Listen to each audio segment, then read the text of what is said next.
కారణం 4,000, 3,000, 5,000 ఓట్లలో ఓడిపోయినవన్నీ జనసేన సపరేట్గా మేము సపరేట్ పోటీ చేసి మధ్యన అవకాశం ఇచ్చినాం జగన్మోహన్ రెడ్డికి. ఆ అవకాశం కలిపి ఇవ్వకూడదు అనే ఆలోచనతో ఒకే మనసుతో ఒకే అభిప్రాయాలతో వెళ్తున్నాం. ఒక మంచి పాలన రావాలి, ఈ రాష్ట్రాన్ని అభివృద్ధి చేయాలి, సైకోని ఈ రాష్ట్రం నుంచి పంపించాలంటే కలిసి ప్రయాణం చేయాలి. సైకిల్ పోవాలి, సైకిల్ రావాలి. కానీ మొన్న 2 సీట్ల విషయంలో కొంచెం గందరగోళం వచ్చింది. అది ఏంటి అసలు ఏంటిది అంటే ఆయన పవన్ కళ్యాణ్ గారు కాస్త స్తబ్దుగా ఉన్న విషయంలో అనేది ఆయన 2 ప్రకటిస్తే ఈయన 2 ప్రకటించడం కొంచెం గందరగోళం. ఇవి ఉంటాయి కదా, పొత్తు ధర్మాలు ఉంటాయి కదా, ఆ ధర్మాలు చిన్న ఉంటాయి. ఆ తర్వాత అవి సర్దుకుంటాయి, అవి ఉంటాయి. కారణం ఏంటంటే మేము కలిపి ఒక్కసారి పబ్లిక్ మీటింగ్లో ఇప్పుడు మాట్లాడుతుంటాం. చంద్రబాబు నాయకత్వం వద్దెళ్ళాలంటాం, జై తెలుగుదేశం అంటాం, గమ్ముకున్న జనసేనకు మరిసిపోతుంటాం. పవన్ కళ్యాణ్ అంటే అలవాట్లో ఇప్పుడు మా నాయకుడు 40 సంవత్సరాలు తెలుగుదేశం పార్టీ, వీటి వలన ఒక్కో దగ్గర సందర్భాన్ని బట్టి అనౌన్స్ చేస్తాడు. అంటే అక్కడ పార్టీని రౌజ్ చేయడానికి అభ్యర్థిని పరిచయం చేస్తాడు.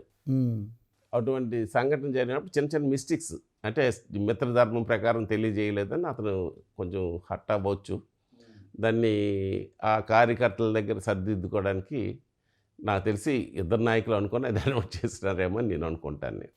కానీ పవన్ కళ్యాణ్ పదే 3 పెళ్ళిళ్ళ విషయాల అంశాలు కావచ్చు, చంద్రబాబు నాయుడు గారిని వాళ్ళ భార్య విషయంలో అవమానించడం కావచ్చు, కానీ ఎందుకు టీడీపీ సరైన అంటే దెబ్బకు దెబ్బ అన్న కాన్సెప్ట్ పెట్టుకోకుండా వాళ్ళు అంటే అన్నారులే అని ఎందుకు అట్లా ఉన్నారు? కారణం ఏంటంటారు? అసలు పిచ్చోడు వాడు సైకో.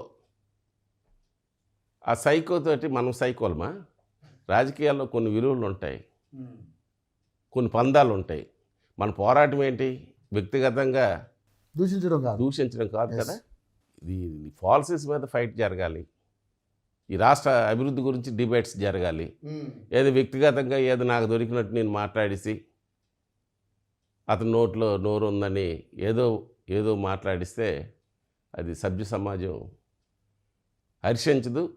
అది మంచి పద్ధతులు కావు రాజకీయాల్లో. ముఖ్యంగా సార్ ఒక వార్త అయితే వినపడుతుంది, దాన్ని మీరు క్లారిటీ ఇచ్చేస్తే జనాలకు కూడా క్లారిటీ అయిపోతుంది. జన్మభూమి హయాం అంటే మీ హయాంలో జన్మభూమి కార్యక్రమం టైంలో ఆ కార్యక్రమాల ద్వారా మీ పార్టీకి సంబంధించిన అనుకూలంగా ఉన్న వాళ్ళకే మంచి లాభం జరిగింది, మిగతా వాళ్ళని పెద్దగా పట్టించుకోలేదు, అందుకని కొంచెం స్తబ్దుగా ఉన్నారు అనేది దాని మీద వచ్చిన ఎలిగేషన్ మీ సమాధానం ఏంటి? జన్మభూమి అనేది స్వచ్ఛందంగా వాడు ఎక్కడైతే వాడు జన్మించాడో దానికి సేవ చేయాలనే ఆలోచన, ఆ దృక్పథం ఉన్న వాళ్ళకి జన్మభూమి కమిటీలో సభ్యులు తీసుకున్నాం. అందులో సర్పంచ్, చైర్మన్ ఏ పార్టీ అవన్నీ, ఎంపీటీసీ ఒక మెంబర్, అది పార్టీలకు అతీతంగా. అలాగే ఎస్సీ ఉమెన్ ఇలాగా అన్ని కేటగిరీ నుంచి జన్మభూమి కమిటీలు వేసినాం. ప్రతిపక్షాలు ఏదైతే వైసీపీ ఉందో దాన్ని గ్లోబల్ ప్రచారం చేసింది, గ్లోబల్ ప్రచారం. కారణం జన్మభూమి కమిటీ అంది ఆ గ్రామంలో ఏదైతే ప్రభుత్వం తలపెట్టిన కార్యక్రమాల్ని సజావుగా జరిగినట్టు పర్యవేక్షించడానికి వేసిన కమిటీ అది. కానీ గ్లోబల్ ప్రచారం చేసింది ఎవరైతే వాళ్ళకి కన్సల్టెంట్లు ఉన్నారో, ఏదో జన్మభూమి కమిటీ అది చేసింది ఇది చేసిందని. ఈవేళ ఏదైతే వాళ్ళ వీళ్ళు ఉన్నారో ప్రభుత్వ డబ్బుతో వాలంటీర్లు ఉన్నారో మన తాను సమాచారాన్ని దోసుకుంటారు, వ్యక్తిగతమైన సమాచారం. డెఫినెట్లీ, అందులో డౌట్ లేదు. జన్మభూమి కమిటీలు అలగేట్ చేయలేదే, నీకెవరికి ఫంక్షన్ తీసిలేదే, ఇల్లు తీసిలేదే. కాకపోతే ఆ జన్మభూమి కమిటీకి ప్రభుత్వం ద్వారా ₹1 అయినా కనీసం టీఏడిఎల్ కలిపి ఇవ్వలేదే. వాళ్ళు ఒక బాధ్యత తీసుకొని చేస్తున్నారు. అయితే కొన్ని దగ్గరలో దాని దుష్ప్రభావాలు కలిపి ఉంటాయి. కారణం ఏంటంటే జనం సహజం అది. ఇప్పుడు మనం సెలెక్ట్ చేసినలో ఒకళ్ళిద్దరు ఎక్కడ తప్పులు చేస్తే ఆ తప్పుల్ని అందరికీ ఆపాదించారు. ఎక్కడో ఒకటి దగ్గర జరిగి ఉండొచ్చు, ఇంత పెద్ద రాష్ట్రంలో ఎక్కడో జరుగుతూ ఉంటుంది, అది అందరిని ఆపాదించారు. అది నాకు తెలిసి అది గ్లోబల్ ప్రచారం జరిగింది, ఏదో జన్మభూమి కమిటీ అంతా ఆలే అని. అది చాలా తప్పు. అది చాలా వండర్స్ జరిగినాయి ఈ గ్రామాల్లో. స్వచ్ఛ భారత్ కానీ లేకపోతే ఇంటర్నల్ సీసీ రోడ్స్ కానీ ఈవేళ 25,000 కిలోమీటర్లు గ్రామాల్లో సిమెంట్ రోడ్లు వేసినామన్నా ఇవన్నీ వండర్స్. చెత్త నుంచి సంపద తయారు చేయడానికి కార్యక్రమాలు ప్రారంభించామన్నా ఇవన్నీ జరిగాయంటే ఆవేళ అధికారులు, జన్మభూమి కమిటీలు, పారదర్శకమైన పరిపాలన. ఏదో జన్మభూమి కమిటీ వాళ్ళు మాకు ఇప్పుడు వాలంటీర్ లాగా లేదా ఆన్లైన్ పెట్టేసి ఇచ్చేయడం కాదు. ప్రతి 3 మాసాలు ప్రజల దగ్గరికి అధికారులు వెళ్ళాలి, గ్రామ సభ పెట్టాలి, గ్రామ సభలో వచ్చిన రిప్రజెంటేషన్స్ తీసుకొని అర్హుల కార్యక్రమాలు అందే విధంగా కార్యక్రమాలు చేసినాం. గ్రామ సభ కంటే ఏది గొప్ప కాదు కదా, ప్రజల వద్దకే పాలన మా ఇల్లు. అయితే అది గ్లోబల్ ప్రచారం జరిగింది, అది వాస్తవం కాదు. అయితే ఎక్కడో 1-2 దగ్గర లేకపోతే పొరపాట్లు జరగవచ్చు. అది అందరికి ఆపాదించినారు, కన్సల్టెంట్లు ఉన్నారు కదా వాళ్ళు, అది భూతద్దములు పెట్టి చిన్నదాన్ని పెద్దగా చూపించే ప్రయత్నం. సరే, ముఖ్యంగా చూసుకుంటే మీ నియోజకవర్గంలో రమణమూర్తి గారిని గెలిపించడం కోసం జనసేన ఏ విధంగా కష్టపడబోతుంది? తప్పనిసరి కష్టపడి సపోర్ట్ గట్టిగుందా? అంటే ఇక్కడ జనసేన ఎంత ఉంటే అంత, కానీ వాళ్ళు కలిపి మంచి యూత్ ఉన్నారు, వాళ్ళ సహకారం నాకు కంప్లీట్గా ఉంటుంది.